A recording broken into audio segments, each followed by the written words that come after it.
শেখ মুজিবুর রহমান ও তার পরিবারের সদস্যদের জন্ম ও মৃত্যুবার্ষিকী ঘিরে আর কোনো জাতীয় দিবস পালন করবে না সরকার। বিএনপি নেতৃত্বাধীন বর্তমান সরকার পূর্ববর্তী অন্তর্বর্তী সরকারের নীতি অনুসরণ করে এই সিদ্ধান্ত নিয়েছে। মন্ত্রিপরিষদ বিভাগ 11 মার্চ জাতীয় ও আন্তর্জাতিক মোট 89টি দিবস পালনের বিষয়ে একটি প্রজ্ঞাপন জারি করেছে। এতে দিবসগুলোকে এ, বি ও সি এই তিনটি শ্রেণীতে ভাগ করা হয়েছে।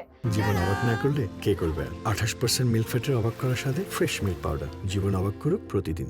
এর মধ্যে 17টি দিবস এ ক্যাটাগরিতে, 37টি বি ক্যাটাগরিতে এবং 35টি সি ক্যাটাগরিতে অন্তর্ভুক্ত করা হয়েছে।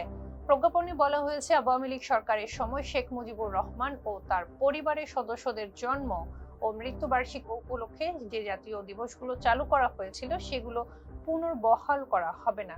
আগে 17 মার্চ শেখ মুজিবুর রহমানের জন্মবার্ষিকী, 5 আগস্ট শেখ কামালের জন্মবার্ষিকী, 8 আগস্ট বেগম ফজিলাতুন্নেসার জন্মবার্ষিকী এবং 15 আগস্ট শেখ মুজিবুর রহমানের মৃত্যুবার্ষিকী জাতীয়ভাবে পালন করা হতো। বিশেষ করে 15 আগস্ট জাতীয় শোক দিবস হিসেবে সরকারি ছুটি সহ নানা কর্মসূচি পালন করা হতো।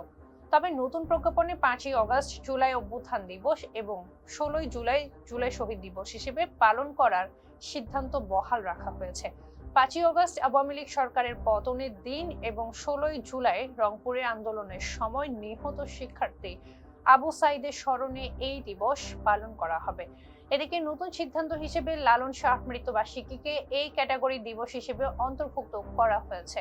পাশাপাশি জাতীয় বীমা দিবসের মর্যাদাও এই ক্যাটাগরিতে বহাল রাখা হয়েছে। সরকার দিবস উদযাপন সীমিত রাখার নির্দেশ দিয়েছে। জাঁকজমকপূর্ণ আয়োজনের পরিবর্তে সেমিনার, সিম্পোজিয়াম এবং গণমাধ্যম আলোচনা অনুষ্ঠানের মাধ্যমে দিবসগুলো পালনের পরামর্শ দেওয়া হয়েছে। ফেসটা পিপলের সঙ্গে থাকার জন্য ধন্যবাদ। জীবন অবাক না করলে কে করবে? 28% মিল্ক ফ্যাটের অবাক করার সাথে ফ্রেশ মিল্ক পাউডার। জীবন অবাক করুক প্রতিদিন।